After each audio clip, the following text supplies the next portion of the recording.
Angkatan Laut atau Kasal Laksamana TNI Yudo Margono meresmikan pembentukan Komando Armada Republik Indonesia di Dermaga Koarmada 1 Pondok Dayung, Tanjung Priok. Kasal Laksamana TNI Yudo Margono juga mengukuhkan dan mengambil sumpah Laksamana Madya TNI Agung Prasetyawan sebagai Panglima Koarmada RI yang pertama. Perwira tinggi bintang 3 Angkatan Laut ini selanjutnya akan memimpin Komando Armada Republik Indonesia yang membawahi Koarmada 1, Koarmada 2, dan Koarmada 3 sesuai Perpres nomor 66 tahun 2019 tentang susunan organisasi TNI.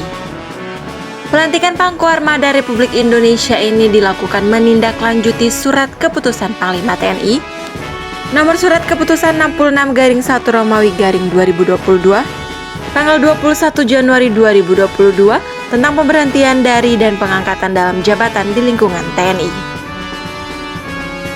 Dipilihnya Laksdia TNI Agung bukan tanpa alasan. Pria kelahiran Blora, Jawa Tengah tanggal 6 Juni 1964 ini memiliki segudang prestasi. Penunjukan ini mencatatkan Agung sebagai Panglima Koarmada Republik Indonesia pertama dalam sejarah TNI, khususnya TNI Angkatan Laut. Lulus Akademi Angkatan Laut atau AAL tahun 1987 dari Kesatuan Korps Pelaut ini mengawali karir militernya di kapal perang sebagai asisten Padifsen KRI Badik 623. Setelah mengikuti pendidikan SUS GKK tingkat perwira pada tahun 1991 di Kelapa 1 Kom 1992, Pak Agung kembali mendapat tugas di kapal perang sebagai Palaksa KRI Teluk Berau 534 pada periode tahun 1995 hingga 1996. Setelah 3 tahun bertugas di KRI Teluk Berau 534, suami Bu Yunita Susanti kemudian dipindah tugas.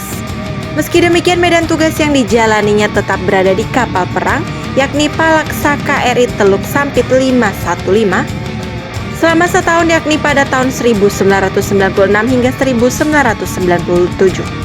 Selanjutnya Pak Agung dipercaya mengemban amanah sebagai Komandan KRI Tongkol 813 pada tahun 1997 hingga 1999.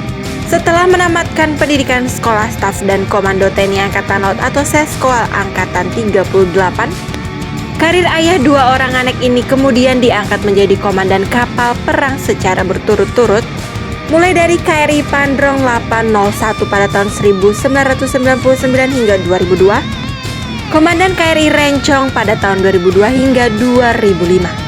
Tidak hanya itu, beliau juga mendapat amanah menjadi Komandan KRI Teluk ND pada tahun 2005 hingga 2006. Bahkan dalam kurun waktu setahun pada tahun 2006, beliau dipercaya menjabat sebagai pimpinan 3 kapal perang, yakni Komandan KRI Teluk ND, Komandan KRI Ki Hajar Dewantara 364 pada tahun 2006, termasuk Komandan Satuan Kapal Cepat atau Satkat Koarmatim. Karir militernya terus menanjak setelah lulus pendidikan Sekolah Staf dan Komando atau Sesko TNI Angkatan 37 pada tahun 2010. Pak Agung langsung dipercaya sebagai Kepala Puskodal TNI Angkatan Laut selama setahun pada tahun 2011 hingga 2012 dan selanjutnya diangkat menjadi Asisten Operasi atau ASOPS Koarmabar serta Kasgus Kamla Koarmabar pada tahun 2013 hingga 2014. Bahkan setelah menamatkan pendidikannya di Lemhanas RI PPRA Angkatan ke-51 pada tahun 2014, karir Pak Agung semakin bersinar. Beliau dipercaya menjabat sebagai Sahli B Komsos Pangar Mabar dan Korsis Sesko TNI, Wasrena Kasal pada tahun 2016 hingga 2017, kemudian Pangkolin Lamil pada tahun 2017, dan Asrenum Panglima TNI pada tahun 2017 hingga 2020. Saat menjabat Asrenum, Pak Agung mendapat brevet Cakra dari pasukan elit Kostrat TNI Angkatan Darat. Sebelumnya beliau juga mendapatkan brevet kapal atas air dan brevet selam. Tidak hanya itu, Pak Agung selanjutnya dipercaya menjabat sebagai Kapus Hidrosal pada tahun 2020 hingga 2021 dan Pushidrosal pada tahun 2021 hingga 2022, Sebelumnya akhirnya dipercaya sebagai pimpinan 3 Koarmada yakni Pangkoarmada.